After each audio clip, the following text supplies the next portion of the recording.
नमस्कार। आजिर आलोचना एक बहुत गुरुत्वपूर्ण विषय उपरे ताहा हेउछि भारतर भूसंबल। आमे एमिति भावे एहाकु बुझिबा जेमिति परीक्षा पाई दरकारी सबु तथ्य आउ संख्यागुड़िक सहजरे मने रहिजिबो। तेबे चलंतु एकदम मूलरू आरंभ करिबा। गोटे साधारण प्रश्न जहाँकि पूरा अध्यायर मूल दुआ। अच्छा, भूमि आम पाई एते गुरुत्वपूर्ण काहींकी? कौन पाई एहाकु सबुठु बड़ संबल कुहा जाए? कथाटाकु टिके भाबिले आमे जहाँ भी खाउचे, जोंठी रहुचे, एपरकी जहाँ पिंधुचे सबुकिछि सीधा सड़क हेउ किंबा बुलेकी हेउ माटीरु ही आसुची। तेणु भूमि केवल चाष की कारखाना पाई नुहे, एहा पूरा परिवेशर संतुलन रक्षा करे। आमर सबु आर्थिक आउ सामाजिक कामर आधार ही भूमि। अच्छा, एबे आसंतु भारतर भूभाग विषय किछि मुख्य तथ्य उपरे नजर पकेइबा। एठी जेउ संख्यागुड़िक आसिब सेगुड़िक परीक्षारे सीधासलख पचरा जाए, तेणु एहाकु टिके भल भाबरे मने रखिबाकु चेष्टा करिबा। तेबे प्रथम एवं सबुठु गुरुत्वपूर्ण संख्या भारतर मोट भौगोलिक क्षेत्रफल हेउछि 3.28 न्यूत वर्ग किलोमीटर। ए नंबरटाकु पक्का मने रखिबे। आउ एई विशाल क्षेत्रफल ही आम देशर विविधतार मूलदुआ। अच्छा, एबे एई 3.28 नियत वर्ग किलोमीटर को टिके विश्वस्तर रे देखिबा। जानिछंती एहा पूरा दुनियार मोट भूमिर मात्र 2.4%। किंतु कथाटा होछि एई छोटो अंशरे दुनियार पाखापाखी 17% लोक बास करंती। एथिरु ही आमे सहजरे अनुमान करि परिबा जे आम भूसंबल उपरे चाप केते अधिक। तबे एही जो विशाल भूभाग एहा केमिति अछि? मुख्यतः एहाकु आमे 3 भागरे बांटी पारिबा। सबुतु बड़ भाग हेउछि समतल भूमि, जहाँकि देशर प्राय 43% अंश। एहा परे आसुछि पहाड़ पर्वत अंचल, जहाँ 30%, आउ बाकी 27% हेउछि मालभूमि। आउ मजा कथा हैला एई 3 प्रकारर भूमिर काम भी पूरा अलगा अलगा। जेमटिकी समतल अंचल हेउछि आमर कृषिर केन्द्र। एइठी ही बड़ बड़ शिल्प आउ सहर गढ़ी उठिछि। पहाड़ पर्वतगुड़िक हेउछि आमर पानी टांकी, जोठु बड़ बड़ नदी बाहरिछि। आउ मालभूमि सेगुड़िक हेउछि खनिज संपदर गंताघर। ठीक अछि, ताहले आमे जानिले भूमि केमिति अछि, किंतु आमे एहाकु केउ कामरे लगाउछु। आसंतु एबे देखिबा भारतरे भूमिर व्यवहारर हिसाब कौन। जदि आमे भूमि व्यवहारर ढांचाकु देखिबा, गोटिए कथा पूरा स्पष्ट। भारतरे कृषि ही मुख्य। देखंतु पाखापाखी 46% जमी सीधा चाष कामरे लागुछि। द्वितीय स्थानरे आसुछि जंगल, जहाँकि प्राय 24% अंचलरे रहिछि, आउ बाकी जमी अन्य कामरे व्यवहार हेउछि।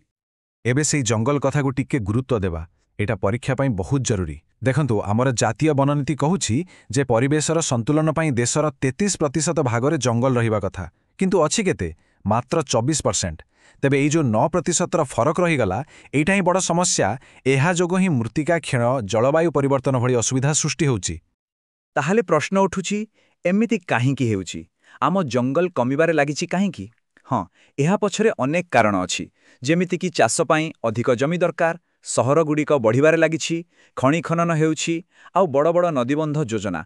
मोटामोटी कहिबाकु गले एसबु पछरे मनुष्यर कार्यकलाप ही मुख्यतः दायी। जंगल कमिबाटा प्रकृतरे गोटे बड़ समस्यार छोट अंश मात्र। आउ सेही बड़ समस्याटी हेउछि भूक्षय बा लैंड डिग्रेडेशन। आउ एबे जो संख्याटी आसिबो ताहा वास्तवरे चिंतार विषय। भारतरे पाखापाखी 96.4 न्यूत हेक्टर जमी एबे क्षयग्रस्त अवस्थारे अछि। एहा केते बड़ अंचल तार अंदाज लगेबाकु गले एहा प्राय उत्तर प्रदेश आ मध्य प्रदेश को मिसेई देले जेतिकी हेबो सेठिकी। एथिरो ही जणापड़ुछि समस्याटी केते गंभीर। तेबे एही भूक्षय पाई दायी किए? हाँ, सेई समान कारणगुड़िक अछि। जंगल क्षय, अत्यधिक पशुचारण आउ खनि खनन। किंतु सबुठारु बड़ खलनायक हेउछि पानी द्वारा हेउथिबा मृत्तिका क्षय। एकाकी एहा मोट क्षयर 56% पाई दायी। आउ एहा सीधासलख आम चाषु जमीर उपरर उर्वर माटी को धोई नेउछि। ठीक अछि, समस्याटा बहुत बड़, किंतु एहार समाधान कौन नाही? निश्चय अछि। तेबे एही बढ़ुथिबा समस्या को रोकिबा पाई आम पाखरे कौन सबु उपाय अछि? चालंतु भू संरक्षणर किछि मुख्य उपाय विषय जानिबा। देखंतु, भू संरक्षण पाई आमे अनेक किछि करि परिबा। सबुठु प्रथम आउ जरूरी काम हैला व्यापक वृक्षारोपण। द्वितीय पशुचारण को नियंत्रण रे रखिबा। तृतीय मरुभूमि अंचल रे कंटाबुदा जातीय गछ लगाई बाली को उड़ीबारु रोकिबा। चतुर्थ कथा हैला खनि काम उपरे कड़ा नजर रखिबा। आउ शिल्पर बाहरुथिबा वर्ज्यवस्तु को ठीक भावे परिचालना करिबा।